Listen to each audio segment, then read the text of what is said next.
Merci d'être venus aussi nombreux aussi pour cette soirée et pour notre participation des uns et des autres, puisque la rencontre sera faite de participation multiples pour les chants, les prières, les lectures bibliques, le partage du pain, du vin, pour nous concentrer vraiment sur la passion de notre Seigneur Jésus-Christ, ses souffrances. On n'en parle pas que le vendredi saint, mais d'une manière toute spéciale, alors on le fait ensemble ce soir, si vous le voulez bien. Et on se réjouit aussi parce que chaque année, on est encouragé par le nombre de personnes qui participent et qui souhaitent être présents pour, d'une manière aussi spéciale, se souvenir de la mort de notre Seigneur et de ses souffrances, du sang qu'il a versé pour nous à la croix. Donc il y aura, comme annoncé pendant cette soirée, des lectures bibliques, des sélections que je vous propose. On va pas lire tous les textes concernant la Passion, parce que il y a beaucoup, bien sûr. C'est une petite sélection que je vous propose, avec quelques commentaires très courts. Je n'aime pas faire une prédication, comme on dit, le jour du vendredi saint. C'est vraiment le Christ qui est à l'honneur. On le chante, on le prie, on le bénit, on lit les textes et on partage le pain et le vin. Donc des chants, des prières libres, des lectures bibliques. Et puis le partage du pain et du vin. Donc aussi, sentons-nous libres de participer les uns et les autres quand ce sera le moment de la lecture. J'ai donné des petits cartons à quelques-uns. Je n'ai pas donné à tout le monde non plus, sinon on est là jusque dimanche matin. Mais je regarde aussi chaque année de prendre des personnes différentes pour que tout le monde puisse éventuellement, d'année en année, participer. Des chants aussi, on remercie les musiciens qui ont pu se libérer, qui ont voulu être là aussi pour cette soirée de commémoration, puisque c'est un peu le cadre aussi de ce que nous faisons ensemble. Et puis aussi des temps de prière, alors que chacun se sente libre, puisqu'on est un peu moins nombreux, on peut s'entendre facilement dès qu'on dit quelque chose, qu'on prie, qu'on dit quelques mots. Et les amis qui ont une petite carte pour la lecture, ils viendront ici pour qu'on entende bien chacun ce qui est lu et ce qui est dit. Nous prions ensemble. Notre Dieu entend notre prière que nous venons de chanter, accueille notre intercession, notre louange, notre adoration, nos supplications, et que ce temps que nous passons ensemble ce vendredi saint nous rapproche encore davantage les uns des autres et nous rapproche aussi de notre Seigneur Jésus-Christ, de Dieu son Père, et que l'Esprit nous conduise ainsi dans cette approche du Seigneur. Que nous puissions passer ensemble ce soir des moments bénis, en mettant le Christ au centre de toute chose. Au nom de Jésus. Amen. Voilà, nous allons lire un premier texte. Lorsque Jésus eut achevé tous ses discours, il dit à ses disciples, « Vous savez que la Pâque a lieu dans 2 jours, et que le Fils de l'homme sera livré pour être crucifié. » Alors les principaux sacrificateurs et les anciens du peuple se réunirent dans la cour du souverain sacrificateur appelé Caïphe. Et ils délibérèrent sur les moyens d'arrêter Jésus par ruse et de le faire mourir. Mais ils dirent que ce ne soit pas pendant la fête, afin qu'il n'y ait pas de tumulte parmi le peuple. Merci bien. C'est le complot qui se prépare depuis tout un temps. Les pharisiens, les responsables du peuple, religieux et politiques, veulent arrêter Jésus et le tuer. Ici, il nous est expliqué qu'ils vont se rassembler pour préparer le complot ensemble. Ce n'est pas un concours de circonstances, tout ça a été préparé. Et bien avant aussi ce moment de la Passion, ils délibérèrent sur les moyens de l'arrêter par ruse. Alors là aussi, on est surpris, on se dit, mais c'est les responsables d'Israël qui parlent comme ça de Jésus? Eh ben oui. Mais ils dirent aussi toujours, avec hypocrisie, que ce ne soit pas pendant la fête afin qu'il n'y ait pas de tumulte parmi le peuple. Donc on voulait bien l'exécuter, mais il fallait que ça se passe dans certaines conditions. C'est le complot des hommes. Et puis une lecture maintenant, un texte auquel j'ai donné pour titre « La femme au parfum ». La femme au parfum. Et on nous lira le texte, c'est Azaria qui vient, qui lira pour nous. Alors elle lit dans Matthieu 26, toujours, les versets 6 à 13. Jésus se trouvait dans la maison de Simon le lépreux. Une femme s'approcha de lui, tenant un flacon d'albâtre rempli d'un parfum de myrrhe de grande valeur. Pendant que Jésus était à table, elle répandit ce parfum sur sa tête. En voyant cela, les disciples manifestèrent leur indignation en disant: « Pourquoi un tel gaspillage?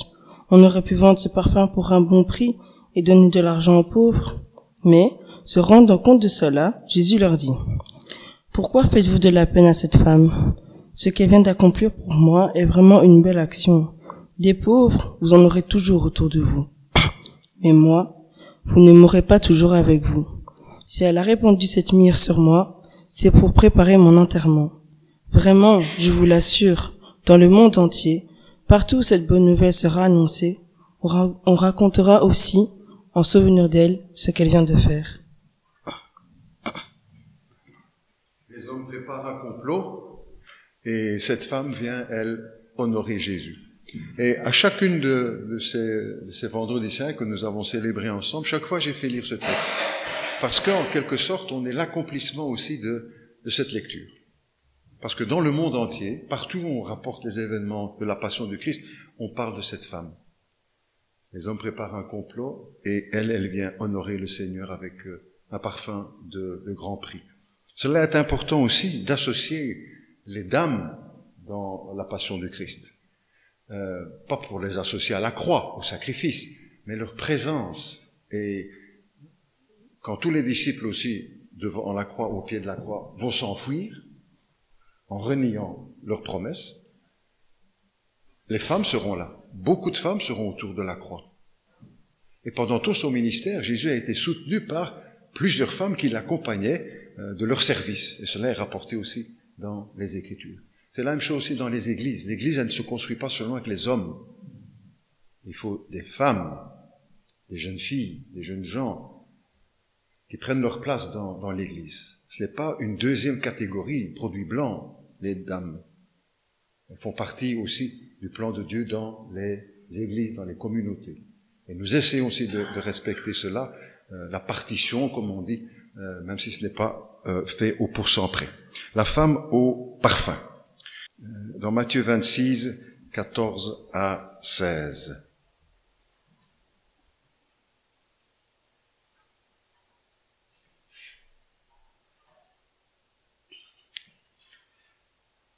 Alors l'un des 12, appelé Judas Iscariote, alla vers les principaux sacrificateurs et dit: « Que voulez-vous me donner, et je vous le livrerai. » Et ils lui payèrent 30 pièces d'argent. Depuis ce moment, il cherchait une occasion favorable pour livrer Jésus. Ouais. Un complot, on en a parlé, les responsables du peuple, mais ici c'est un des disciples qui est concerné. Judas, qui va jouer un rôle aussi bien sûr dans la passion de notre Seigneur. Vous remarquerez aussi que il est question là encore d'argent. Ils vont lui proposer de l'argent pour trahir Jésus. On sait que dans notre société, dans notre monde, et pas seulement notre société, mais de tout temps, l'argent a compté beaucoup. Et ici même, au milieu des disciples de Jésus, il s'agit de Judas. Et c'est ce qui va être son mobile. J'ai lu, ou vous avez peut-être lu aussi parfois, qu'on donne ou qu'on accorde à Judas des mobiles spirituels, qu'il aurait trahi Jésus pour ainsi le pousser à l'action, pour renverser les Romains, etc. On ne trouve rien de tout ça dans la Bible. Le mobile qu'il a animé dans toute cette démarche, c'est l'amour de l'argent. Il va trahir Jésus donc pour 30 pièces d'argent, aussi à souligner, comme les prophètes l'avaient annoncé. Il n'avait pas annoncé pour 50 pièces d'argent, pour 10 pièces d'argent, pour 30 pièces d'argent. Et c'est avec cette somme que Jésus sera trahi. Les prophéties s'accomplissent à la lettre. Pas à peu près, plus ou moins, à la lettre. Comme les prophètes l'ont annoncé.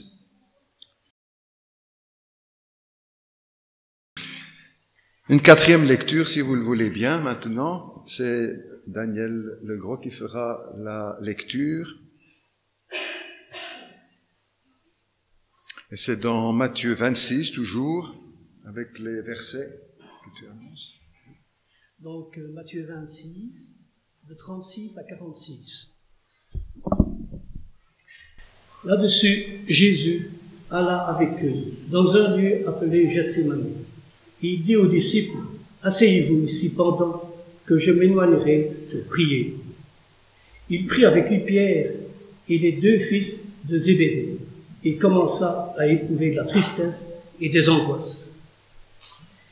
Il leur dit alors, « Mon âme est triste jusqu'à la mort. Restez ici et veillez avec moi. » Puis, ayant fait quelques pas en avant, il se jeta sur sa face et pria ainsi, « Mon Père, s'il est possible que cette coupe s'éloigne de moi, toutefois, non pas ce que je veux, mais ce que tu veux. » Et il vint vers les disciples qu'il trouva endormis. Il dit à Pierre, « Vous n'avez donc pas pu veiller une heure avec moi. Veillez et priez, afin que vous ne tombiez pas dans la tentation. L'esprit est bien disposé, mais la chair est faible. » Il s'éloigna une seconde fois et pria ainsi, « Mon Père, s'il n'est pas possible que cette coupe s'éloigne sans que je la boive, que ta volonté soit faite. » Il revint, il les trouva endormis, car leurs yeux étaient appesantis. Il les quitta et, s'éloignant, il prie pour la troisième fois, répétant les mêmes paroles. Puis il alla vers ses disciples et leur dit, « Vous dormez maintenant et vous ne vous reposez. Voici l'heure est proche et le Fils de l'homme est livré aux mains des pécheurs. Levez-vous, allons, voici celui qui me livre s'approche. » Merci bien. Les disciples ne réalisent pas ce qui se passe, la gravité du moment. Ils sont fatigués, ils dorment. Alors que Jésus leur a dit, le moment est solennel. Et cela peut arriver aussi, on va chaque fois faire une petite transposition avec nous, bien sûr. Parfois, il y a des choses que nous ne comprenons pas, ce qui est en train de se passer. Parce que nous ne savons pas tout. Les disciples ne savaient pas tout. Paul ne savait pas toutes choses, à part Dieu, le Fils de Dieu, le Sauveur du monde. Il y a dans notre vie de ces moments. Et que Dieu nous accorde d'être veillants et pas endormis. Que le Seigneur lui-même nous tienne veillants. Parce que par nos propres forces, on n'y arrive pas. C'est ce qu'il dit dans le texte, la chair est faible, l'esprit est bien disposé. Oui, on ira, on fera, on va, mais la chair est faible. Et pour les apôtres et pour nous, et pour les pasteurs, y compris, comme les autres. Que Dieu nous donne donc cette vigilance dont nous avons besoin. Aussi, on note la tristesse qui anime le Seigneur. C'est pas grave pour les enfants. C'est la tristesse qui anime, qui remplit le cœur de notre Seigneur. Mon âme est triste jusqu'à la mort. C'est difficile de réaliser cela. Quand un homme souffre, une femme, un être humain, c'est déjà terrible. Ici, c'est le Fils de Dieu. C'est Dieu, le Fils, qui souffre pour nos péchés. Et puis, bien sûr, la prière des prières, non pas ce que je veux, mais ce que tu veux. C'est la prière la plus difficile à faire pour chacun d'entre nous. Non pas ce que je veux, mais ce que tu veux. Même dans les moments les plus terribles, parce que c'était les moments terribles pour le Christ. Mais c'est quand même le Seigneur qui choisira. C'est Dieu qui décide et qui donne sa volonté, son Fils l'accomplit. Encore une lecture maintenant, si vous le voulez bien. La 6e, je crois. 5e, voilà. C'est notre frère monsieur Hendricks qui fera la lecture. J'avais mis ici comme titre à cette lecture qu'on a faite précédente, le combat dans la prière. Et puis ici, c'est toujours Matthieu 26, le verset 51, c'est bien ça? 51, 56. Merci bien.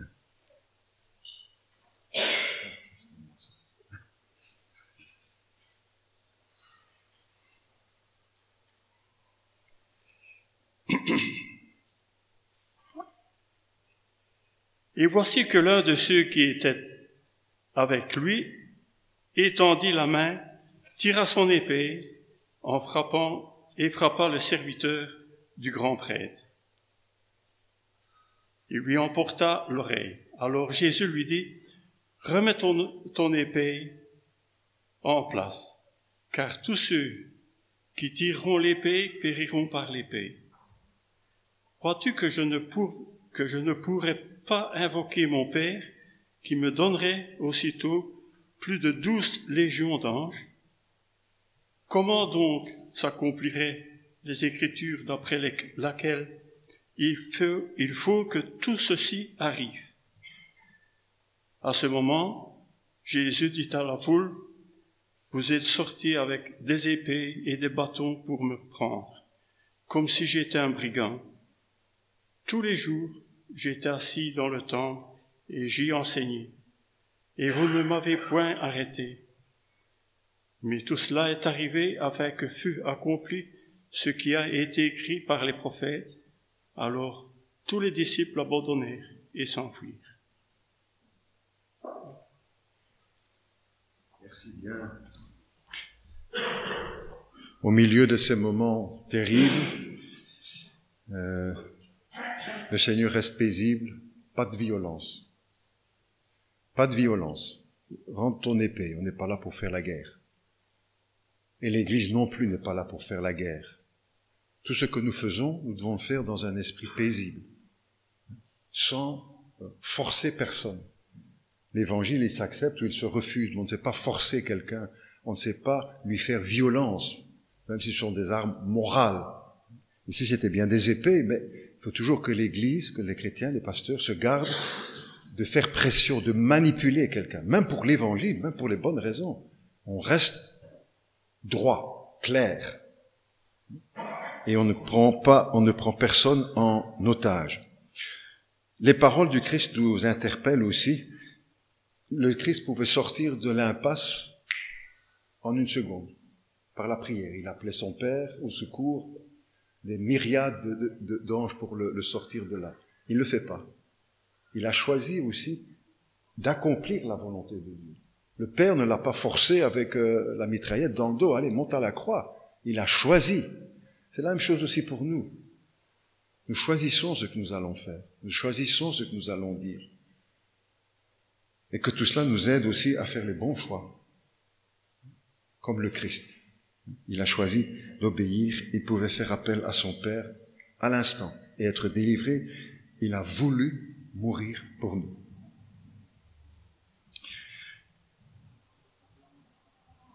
Touchant aussi quand Jésus leur dit, mais vous venez contre moi avec des bâtons, mais qu'est-ce qui vous prend? J'étais là avec vous tout le temps, vous pouviez m'arrêter, mais vous ne l'avez pas fait, et cela arrive, pourquoi? Afin que l'Écriture soit accomplie. Et c'est ce que j'ai donné comme titre, que je propose, bien sûr, l'accomplissement des Écritures. C'est une ligne qui traverse toute la Bible. Il faut que l'Écriture soit accomplie, que les plans de Dieu s'accomplissent. Il n'y a pas de négociation là-dessus. C'est oui ou c'est non. On accomplit ou on accomplit. Non, tout sera accompli. Ce qui s'est passé en est la preuve. Ce qu'on voit maintenant en est aussi la preuve, avec ces prophéties qui s'accomplissent. Et ce qui sera plus tard, la même chose aussi. C'est ce qui a été annoncé et cela sera accompli. Et cela doit nous donner à tous, n'est-ce pas, beaucoup de force, en confiance en Dieu, en sa puissance, pour conduire toute l'histoire jusque là où il a voulu et comme il l'a voulu. Il faut que les Écritures soient accomplies. Encore une lecture maintenant, si vous le voulez bien. C'est la 6e, je crois. Petit carton avec numéro 6, voilà. Alors, si je ne me trompe pas, c'est chapitre 26, toujours 57 à 68. C'est bien ça. Et j'ai donné comme titre à ce passage, « Dis-nous qui tu es. Dis-nous qui tu es. »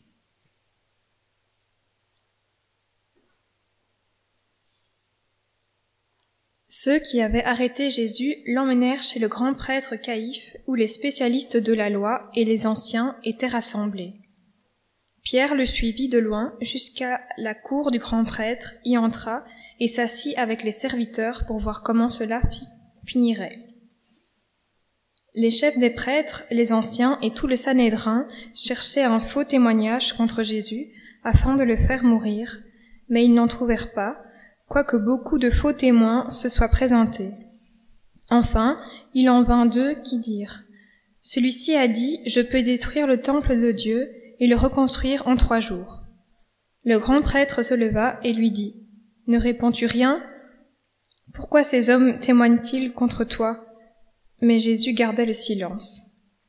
Le grand prêtre prit la parole et lui dit « Je t'adjure par le Dieu vivant de nous dire si tu es le Messie, le Fils de Dieu. » Jésus lui répondit « Tu le dis. De plus, je vous le déclare, vous verrez désormais le Fils de l'homme assis à la droite du Tout-Puissant en venant sur les nuées du ciel. » Alors le grand prêtre déchira ses vêtements en disant « Il a blasphémé. Qu'avons-nous encore besoin de témoins ? Vous venez d'entendre son blasphème. Qu'en pensez-vous » Ils répondirent « Il mérite la mort. » Là-dessus, ils lui crachèrent au visage et le frappèrent à coups de poing. Certains lui donnaient des gifles en disant « Christ, prophétise-nous, qui t'a frappé ?»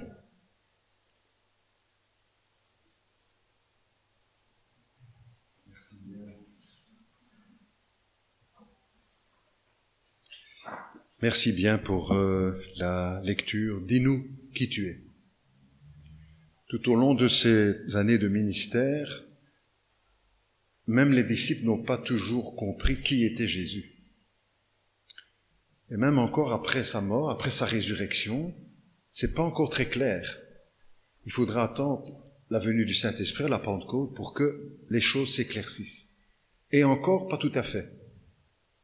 C'est avec le temps, en avançant dans l'histoire, que la réponse à leurs questions trouve réponse.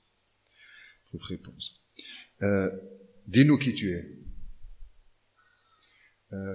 Toute la Bible aujourd'hui donne réponse à cette question-là. Qui est Jésus? Est-ce que c'est un malfaiteur? Est-ce que c'est un ambitieux, un orgueilleux, un menteur, un tricheur? Qu'est-ce que c'est? Qu'est-ce qu'il est? Ou un envoyé de Dieu? Et la parole du souverain sacrificateur est solennelle. Je t'adjure devant Dieu de nous dire qui tu es. Et Jésus n'a cessé de le dire tout au long de son ministère. Je suis la porte, je suis le chemin, je suis le Fils de Dieu, je suis le Sauveur du monde, je suis... Mais comme on dit, il n'y a pas de pire sourd que celui qui ne veut pas entendre. Et ne voulait pas entendre qui était Jésus. Même chose encore aujourd'hui. Celui qui ne veut pas en comprendre, il ne comprend pas. Et celui qui vient avec un cœur docile, accueillant, le Seigneur se révèle à lui et lui montre, lui dit qui il est. Je suis le Fils de Dieu. C'est la réponse du Seigneur. Dis-nous si tu es le Christ, dans le sens le Messie, celui qui est annoncé, qui accomplit les promesses. Et Jésus lui répondit, tu l'as dit, je le suis. On entend dire parfois, ou lire, que vous avez lu peut-être des choses, Jésus n'a jamais trop dit qu'il était le Fils de Dieu, qu'il était ci, qu'il était là, le Sauveur du monde. Mais si, il l'a dit. Mais si qu'il l'a dit, il l'a répété. Et il fait la même chose aussi encore aujourd'hui. Il répète à plusieurs, mais oui, je suis le Fils de Dieu. Certains ne veulent pas accepter, ne veulent pas entendre. Béni soit Dieu pour tous ceux qui ont accueilli le Fils de Dieu dans leur cœur et qui ont reconnu ce que le Christ avait dit. Je suis le Fils de Dieu.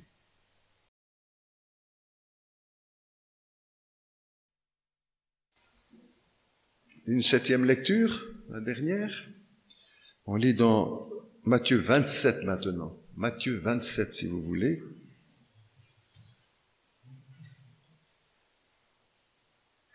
Et nous lirons à partir du verset 45 jusqu'au verset 54.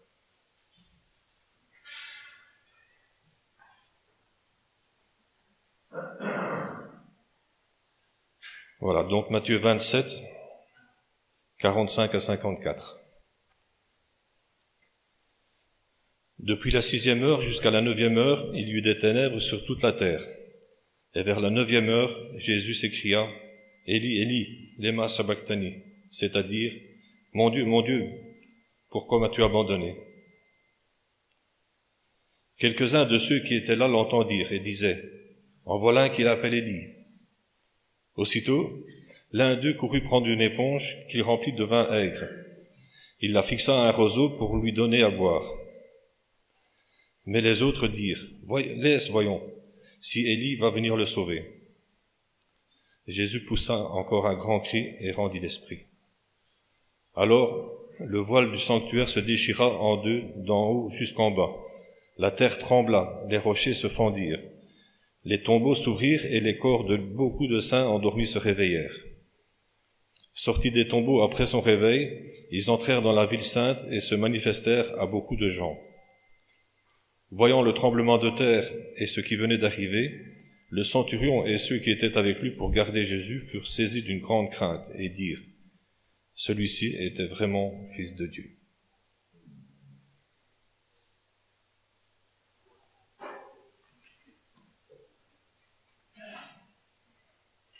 Les derniers moments de notre Seigneur sur la terre, en tout cas dans le cadre de la passion du Christ.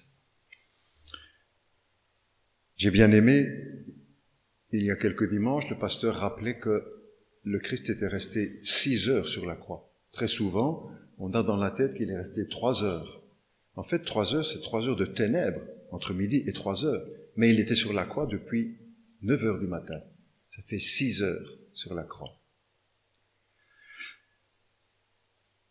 Et la parole qu'il prononce, ce n'est pas parce qu'il se demande ce qui se passe. Mon Dieu, pourquoi m'as-tu abandonné? Qu'est-ce qui se passe? Mais non, il le sait, ce qui se passe. Il l'a annoncé, il l'a dit, il l'a répété à ses disciples. Il cite le psaume 22, pourquoi? Pour montrer qu'il accomplit ces paroles du psaume 22, qu'elles étaient dites pour lui. Pas seulement David qui se dit, ça va mal pour moi, tu m'as abandonné. Non, c'était une parole messianique, donc qui annonçait le Messie et ses souffrances. Autour de la croix, beaucoup d'animation. On lui donne du vinaigre pour apaiser ses souffrances, pour les calmer. Il veut pas goûter. Il veut pas de médicaments. Il veut pas d'afalgan pour étouffer la souffrance. Il veut tout prendre dans la souffrance. Comme dans l'Ancien Testament, lorsqu'il est question de la Pâque, l'agneau qui était partagé à Pâques devait être complètement brûlé, ce qui restait, tout le monde mangeait, et puis complètement brûlé. C'est un holocauste. C'est le sacrifice pour le péché. Certains vont demander, mais laisse-le, on va voir, on va bien rire. C'est un peu ça. On va bien voir si Élie va venir le sauver. Beaucoup de moqueries. On s'imaginerait qu'il y avait beaucoup d'émotions autour de la croix. Il ne semble pas, hein. Surtout de la moquerie, de la méchanceté. Le temple, quand Jésus rend l'esprit, il rendit l'esprit. C'est la fin, en tout cas sur la terre, et pour sa passion, comme je viens de le dire. Le voile du temple se déchire. Dans le temple, il y avait 2 grandes sections. Le lieu saint, un parallélépipède rectangle, parfait, double de hauteur, etc. Et puis derrière, il y avait le Saint des Saints, un cube parfait, 3 mètres, 3 mètres, 3 mètres. Et entre les deux, un voile. Une fois par an, le souverain sacrificateur entrait dans le lieu très saint, avec le sang du grand pardon, Yom Kippour. Il le présentait comme sacrifice pour le peuple, pour le pardon des peuples. Et il devait franchir ce voile que aucun autre pouvait franchir, juste le souverain sacrificateur, une fois par an. Ici, il nous a dit que le voile se déchire, parce que maintenant, l'accès à Dieu, au pardon, est pour tout le monde. Il n'y a plus rien qui nous sépare de Dieu à cause, ou grâce à la mort de Jésus-Christ. Et le voile se déchire du haut en bas, avec la signification symbolique, bien sûr, mais ici aussi historique, que c'est Dieu qui déchire le voile. C'est pas le voile qui se déchire d'en bas vers le haut, c'est de haut en bas, c'est Dieu qui donne le salut. Et c'est lui qui ouvre la porte au pardon et à la grâce.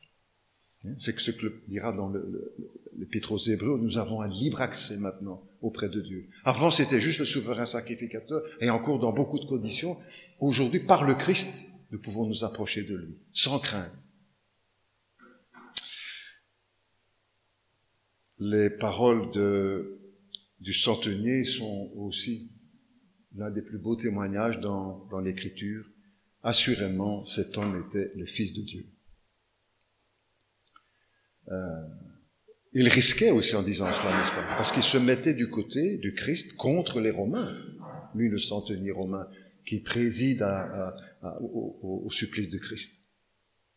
Et les Romains ne jouaient pas avec ces choses, vous savez. Il fait acte de foi, nous pourrons dire, comme après avoir résisté pendant un temps, il dit, cette fois-ci, ça y est. C'est sûr, c'était le Fils de Dieu. Quand il a vu ce qui s'est passé,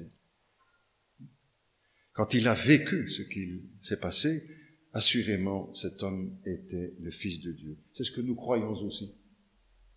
Au travers du témoignage des Écritures. Nous n'étions pas là, on pourrait nous dire, vous étiez là pour voir? Non, non, mais le témoignage des Écritures est suffisant.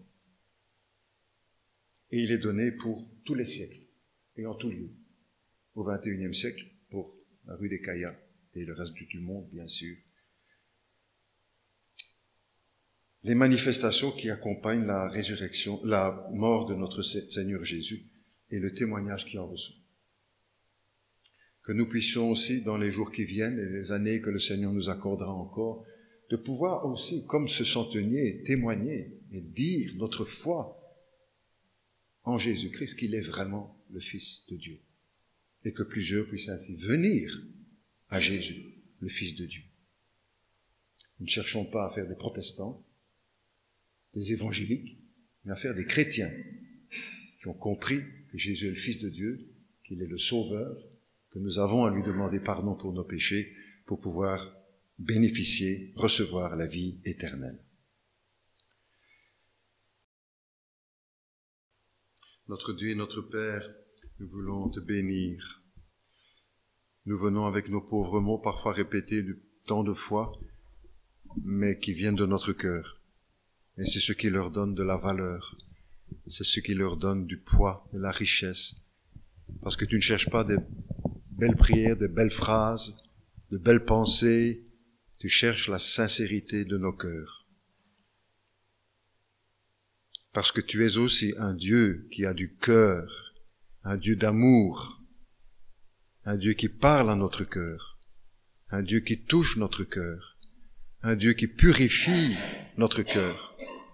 Et pour cela, nous voulons te bénir et te demander en même temps et à nouveau que, puisque tu veux que la vérité habite au fond de nos cœurs, eh bien, Seigneur, qu'il en soit ainsi, que ce ne soit pas seulement une façade, un vernis, une apparence ou un mensonge, mais la sincérité humble et modeste de notre cœur devant ton amour. Merci parce que, à travers toutes ces lectures, nous pouvons revivre quelque peu ce temps de la passion pour notre Seigneur et ce qui fait le fondement de notre foi. La mort de notre Seigneur Jésus-Christ, ses souffrances, qui sera suivie, comme nous le ferons dimanche de Pâques, qui sera suivie de la victoire à la croix, la victoire du tombeau vide, la victoire de Jésus-Christ sur la mort, sur l'enfer, sur le diable. Que son nom soit béni. Amen. Nous allons partager aussi, comme nous l'avions annoncé, le banc de Sainte-Seine. La Bible nous rappelle que le soir où il fut livré, Jésus prit du pain, il rendit grâce, se distribua entre ses disciples, leur disant, prenez, mangez, de même après le souper, prenez, ceci est mon sang, le sang de la nouvelle alliance qui est répandu pour la rémission des péchés. Faites ceci en mémoire de moi. Et les textes nous rapportent aussi que malgré la tension dans le cœur de notre Seigneur, son inquiétude troublée jusqu'à la mort, mon âme est triste jusqu'à la mort, de pouvoir aussi trouver la force de chanter. Il nous a dit que après avoir mangé, partagé le repas de Pâques de l'Ancien Testament, qui rappelait la sortie d'Égypte du peuple d'Israël, ils se sont rendus dans le jardin de Gethsémanée, que Jésus a prié, ce qu'on a lu tout à l'heure, et puis aussi que en sortant de la chambre haute, ou encore dans la chambre haute, après avoir chanté les cantiques, ils se rendirent à la montagne des Oliviers. Le soir même où Jésus allait être arrêté pour être crucifié, il a chanté. Il a chanté les psaumes. Il fallait qu'il soit fort pour pouvoir chanter avant la croix. Pour nous, c'est facile, c'est agréable, il y a des musiciens, on est bien assis au confort, on a bien mangé tout à l'heure, on va rentrer chez soi, pas de problème. Mais pas pour lui. Après avoir chanté des cantiques, ils se rendirent à la montagne des Oliviers. Comme chaque dimanche nous le faisons, nous rappelons la mort du Seigneur Jésus, comme il l'a dit. Faites ceci en mémoire de moi. Tout à l'heure, dans un entretien, je rappelais aussi, le frère reconnaissait en disant, c'est vrai, c'est un ordre que Jésus a donné. Comme il a dit, baptisez-les, il a dit, mangez et buvez. C'est pas une option, c'est un ordre du Seigneur. Et si nous voulons être fidèles aussi au Seigneur, la Sainte Seine fait partie de cette obéissance.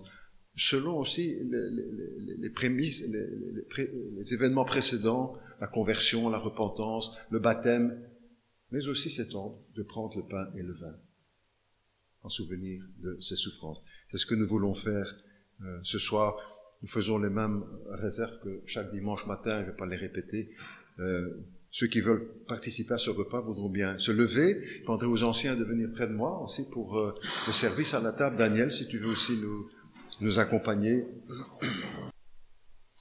Notre Dieu, notre Père, une fois encore, avant de prendre le pain, le vin, nous te remercions pour Golgotha. Nous te remercions pour la croix. Nous te remercions pour le sang. Nous te remercions pour ton corps qui a été transpercé. Et nous prenons ces éléments symboliques qui nous rappellent l'historique, la vérité. Bénis ces moments pour chacun de nous, Père Céleste. Au nom de Jésus. Amen.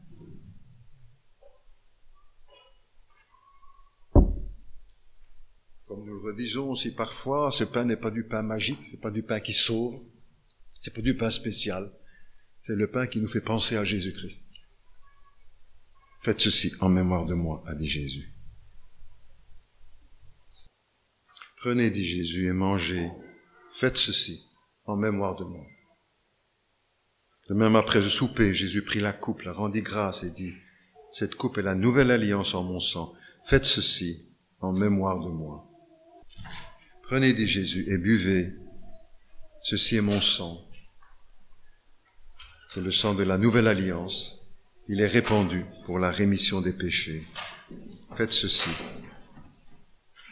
en mémoire de moi.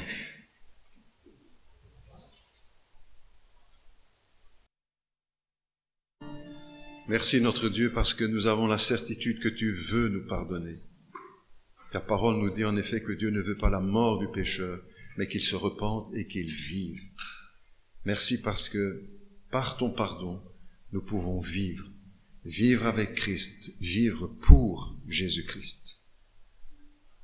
Que cette vie de Dieu remplisse notre existence, notre corps, notre âme, nos pensées, nos familles, notre Église, notre région, et que nous puissions tous être porteurs de cette bonne nouvelle, sans jamais porter aucun discrédit à la parole de Dieu et au Seigneur Jésus-Christ.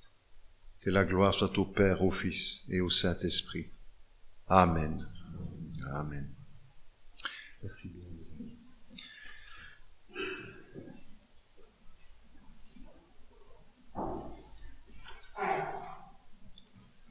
Quelques mots encore. Ici, nous avons essayé de garder un cadre de réflexion, de pensée, bien sûr, sur la mort de Jésus-Christ, ses souffrances. Et pendant les jours qui viennent aussi, nous vivons dans cette pensée-là de ses souffrances, notre scène, sa passion, pour pouvoir nous retrouver ensemble dimanche pour célébrer la résurrection de notre Seigneur, la victoire.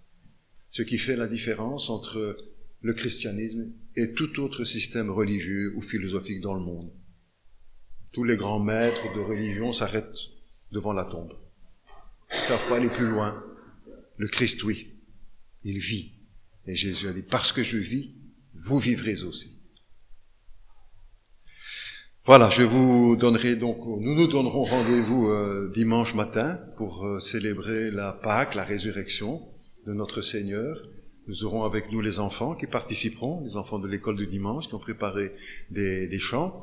Nous aurons aussi les lectures qui ont été proposées depuis déjà tout un temps, des frères et sœurs de l'Église qui sont de nationalités différentes et qui liront pour nous dans leur langue maternelle quelques textes de l'Écriture. Alors ce sera aussi pour nous petit jeu, petit défi, peut-être pas le bon mot, mais si, d'essayer au travers de ce qu'on entendra, de retrouver les versets qui sont lus. Pour certaines langues, ce sera plus facile, pour d'autres, en grec ou en rwandais, ce sera plus difficile de trouver. Donc, on sera là ensemble pour célébrer le Seigneur dimanche dans 3 jours. Comme l'avait annoncé le Seigneur, dans 3 jours, je ressusciterai. Bonne soirée à tous, que Dieu nous garde dans cette pensée de la passion de notre Seigneur pour nous réjouir dimanche ensemble de sa résurrection. Merci à tous, merci à nos musiciens qui nous ont accompagnés pendant toute la soirée. Merci à chacun pour votre présence, les amis qui ont préparé la Sainte Seine aussi, qui ont travaillé à la sono et à la projection. Merci à tous.